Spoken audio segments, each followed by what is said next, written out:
Hello students, मेरा नाम दीक्षा Dhamija. Students, आज का जो हमारा टॉपिक है वो है law of supply. Law of supply में क्या कहा गया है? Law of supply states that बाकी सारी चीजें अगर कांस्टेंट रहेंगी, वो सारी चीजें क्या होती हैं, जितने भी हमारे फैक्टर्स होते हैं जो किसी भी प्रोड्यूसर के लिए जो भी कमोडिटी की सप्लाई पे इफेक्ट करते हैं, अगर वो कांस्टेंट रहेंगे तो there is a direct relationship. जो प्राइस है और क्वांटिटी सप्लाई है, उनका आपस का जो रिलेशन है वो बिल्कुल पॉजिटिव रहेगा। पॉजिटिव मींस क्या? अगर मान लो किसी कमोडिटी की प्राइसेस बढ़ रहे हैं मार्केट में, तो प्रोड्यूसर का मेन मकसद रहता है कि वो ज्यादा से ज्यादा सप्लाई करे। फॉर एग्जाम्पल, मान लो एक फ्रूट वेंडर है, जब उसको लगता है कोई भी फ्रूट का प्राइसेस मार्केट में अच्छा मिल रहा है उसको, तो वो ज्यादा से ज्यादा कोशिश करेगा कि उसको उसकी अवेलेबिलिटी करके उसको ज्यादा से ज्यादा सेल करे।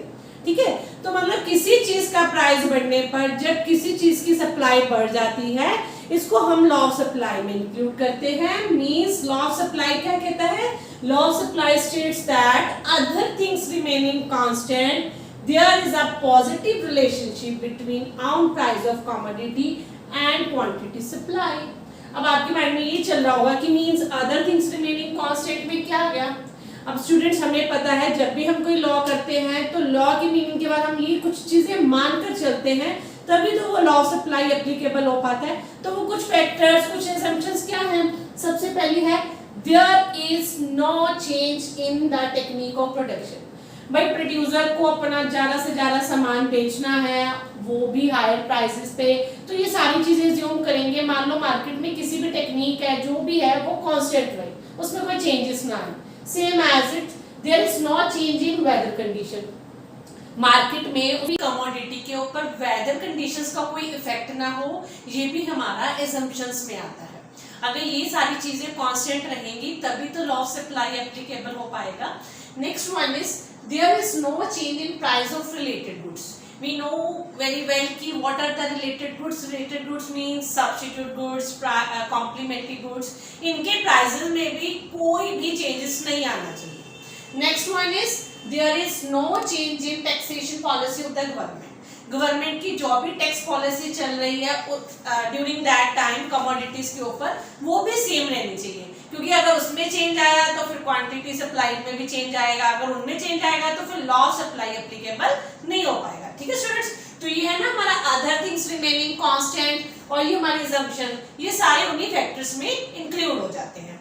अब हम अपने जो लॉ सप्लाई को है एक टेबल के थ्रू समझते हैं। ठीक है स्टूडेंट्स, तो जैसे मान लो कोई भी कमोडिटी का प्राइस है, अब पहले उसका 10 रुपीज है, कुछ भी ले लो 10 रुपीज है, तो उसकी सप्लाई 100 रुपीज कर रहा है सप्लायर्स।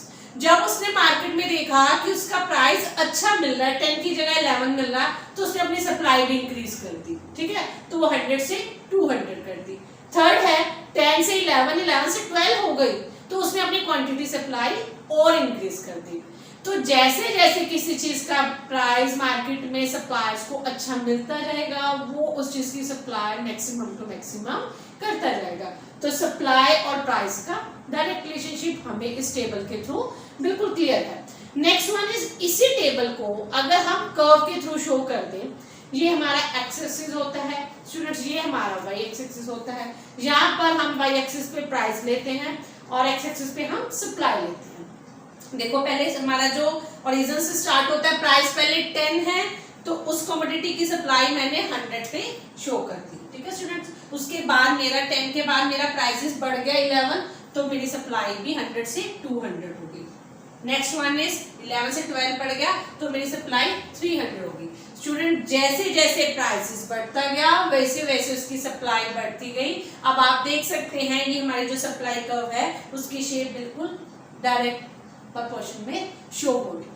तो ये तो था हमारा लॉ सप्लाई को एक एग्जांपल टेबल और कर्व के थ्रू जैसे हमने की शो करा। अब बट लास्ट में ये आता है कि भाई लॉ सप्लाई एप्लीकेबल तो हो गया, बट कोई ना कहीं कुछ ऐसा है मार्केट में या हमारे जो भी इकोनॉमी की भी ये लॉ सप्लाई एप्लीकेबल, कौन सी एक्सेप्शंस ऐसी हैं जहां पर ये एप्लीकेबल नहीं हो पाता।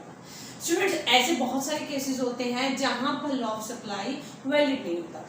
वो कौन से होते हैं? First is agriculture output. For example, market में किसी चीज का प्राइस बहुत अच्छे से मिल रहा है, बट कुछ नेचुरल कैलामिटीज की वजह से पीछे से प्रोडक्शन ही बहुत कम हो गई।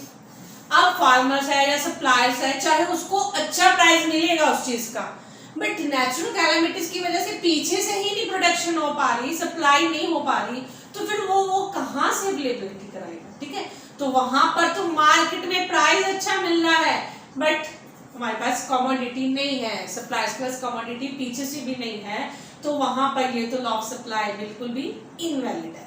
Second one is perishable goods. Perishable goods students वो होती हैं जिनका जो टाइम ड्यूरेशन होता है वो बहुत कम होता है।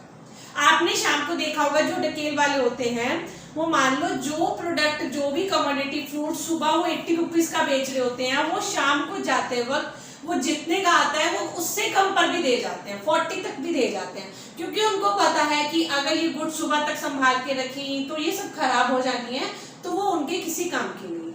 तो ऐसे केस में प्राइस कम करके वो ज्यादा से ज्यादा क्वांटिटी भी दे रहा है। पेरिशेबल गुड्स के केस में भी लॉ ऑफ सप्लाई बिल्कुल भी वैलिड नहीं है। तो यहाँ बहुत सारी ऐसी चीजें हैं जहां पर लॉ ऑफ सप्लाई एप्लीकेबल नहीं हो पाती। ठीक है स्टूडेंट्स, तो अब हम करते हैं लॉ ऑफ सप्लाई को समराइज कैसे करेंगे। सबसे पहले हमें मीनिंग बताना है कि लॉ ऑफ सप्लाई में डायरेक्ट रिलेशनशिप होता है प्राइस एंड क्वांटिटी सप्लाई में।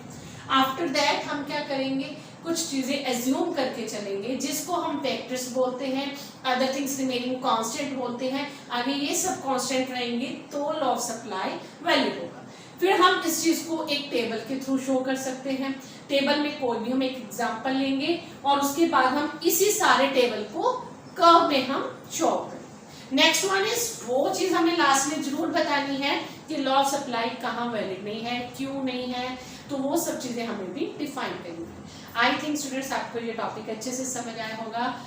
अगर आपको मेरी ये वीडियो और टॉपिक्स पसंद आ रहे हैं स्टूडेंट्स, तो please like and subscribe my channel Discover Study Points. Thank you students.